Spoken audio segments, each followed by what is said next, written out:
Hello, everyone. My name is Dr. Anandi Banerjee, and I'm your instructor for the investment analysis course for fall 2020, the second session. So just to go over some of my details, my email address is already there on your syllabus. This is my cell phone number. In case there is emergency, you need to reach me. This is the number you can reach me on. Okay. Office hours are by appointment. So anytime you have an issue, you want to reach out to me to ask a question, please feel free to email me, and I would be happy to schedule a Ring Central meeting with you based on time which is mutually suitable for both of us. I just wanted to go over some of the course format and course description. So let's go over the course format as first. We know this course is going to be taught in an online asynchronous modality. Course material would basically be posted on a weekly basis. Going over the course description, just to give you an idea what this course entails. So in this course, you will be studying the capital market theory. We'll start with an understanding of the balance between risk and return. We'll talk about how to find the rates of return required by investors. We'll talk about how to study betas of capital asset pricing models, and all of this examined from the viewpoint of a private investor. In this course, you'll be basically concentrating on capital allocation between risky assets and risk-free assets. Just to give you an idea, what is a risky asset? Anything like a mutual fund, a stock, a corporate bond, all of these are risky assets. On the other hand, when I say it's a risk-free asset, essentially these are the federal treasury bills, treasury bonds, things which are backed by the government. That would be a risk-free asset. We'll talk about this in more details later on. Then we'll talk about the potential gains from diversification. Okay, what is diversification? Diversification is just based on the theory of not putting all your eggs in the same basket, right? So you basically invest in multiple assets, multiple asset classes, so that your risk goes down, So we'll talk a little bit about diversification, and then we'll be talking about the capital asset pricing model, or the CAPM. The CAPM is the centerpiece for modern finance theory, and we'll talk about its applications in investment management. In this course, you'll also review things like index models, arbitrage pricing theory, and factor models. Finally, we'll talk about market efficiency and some behavioral finance explanations. Finally, the course will wrap up with tools for evaluating portfolio performance. This course will also entail a stock track project.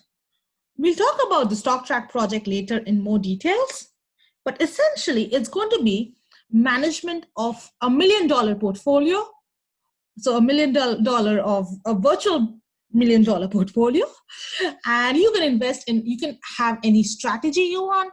You can invest in any kind of stocks, bonds, asset classes, mutual funds, ETFs, as you may wish. And then you basically have to produce reports and make presentations about how your portfolio has performed. Okay. Then we'll talk about the course learning goals and objectives. So if you're thinking about the course learning goals and objectives upon the completion of this course, I expect you to be able to perform portfolio allocation using risky and risk-free assets, create an optimal risky portfolio. We'll talk about how to do that on Excel using a solver function. Apply CAPM to investment decisions. You would be doing that on your stock track project. Use factor models and arbitrage pricing theory. Gauge if markets are truly efficient and if markets actually price securities correctly. And then we'll talk about the advantage and disadvantage of holding an active portfolio, which you're consistently managing, versus a passive portfolio, which doesn't require consistent management. The next thing we talk about is the required material. So in this class, we definitely require the textbook, which is Investments. It's by Bodie, Kane, and Marcus. We prefer the 11th edition. You can just buy it from Amazon. You can buy the ebook, whatever suits you best. We need the book because I would be assigning reading material from the textbook. The class guidelines and expectations are also listed here. I expect you to submit all your assignments on time, your exams on time, and everything else is listed here. You can just go over this, just glance over it. The grading scale is given here. And then you have the technology requirements, and then coming to the course assignments. That's definitely something which is of interest. So this course, you'll have multiple deliverables at different points in time. So first you would have the Excel exercises. So these Excel exercises allow you to apply the concepts to, real life scenario.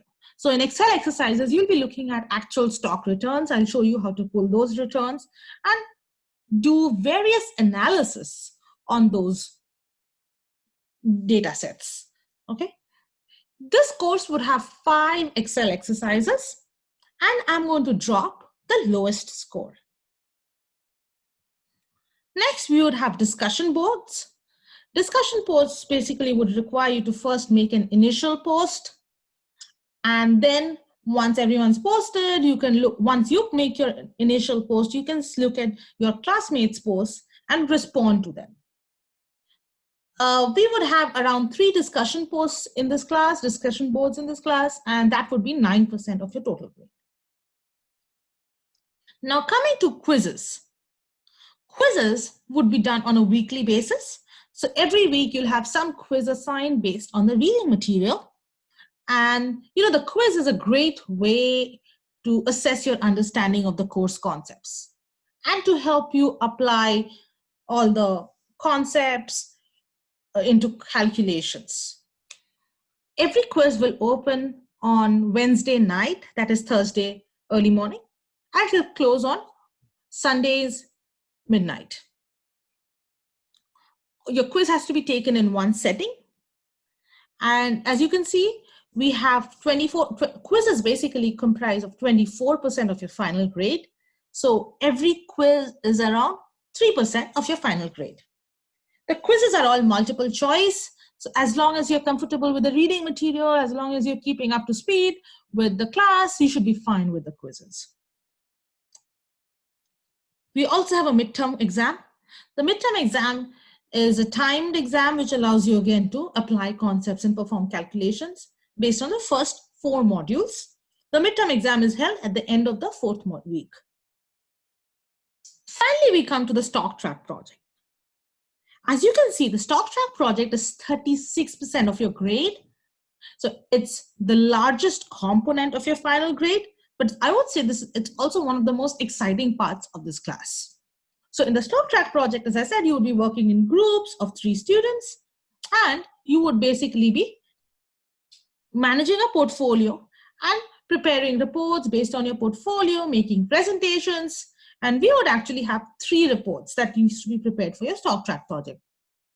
The first report is going to be the introduction report, which is 6% of your final grade. Then we have the interim report, which is 10% of your final grade.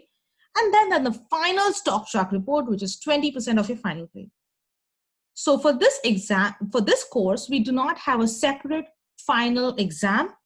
Instead, the final stock track report is essentially your final, is a substitute for your final exam. So your final exam will constitute the stock track report and presentation. And the report will basically require you to apply your concepts, the concepts that you learned in all 8 modules.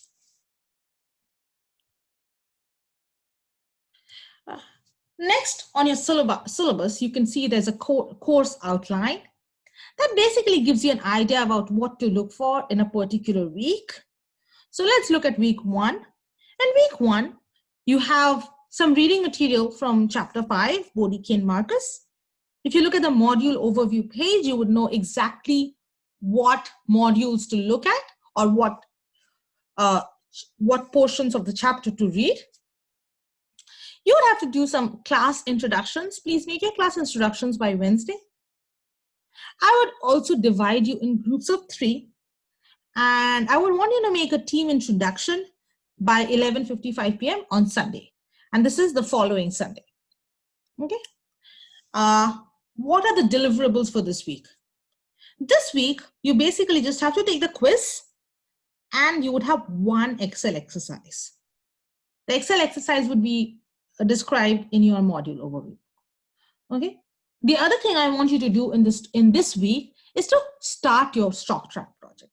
So once I assign you into groups, please meet with your group members and start thinking about the stock track project, start making trades, and so on.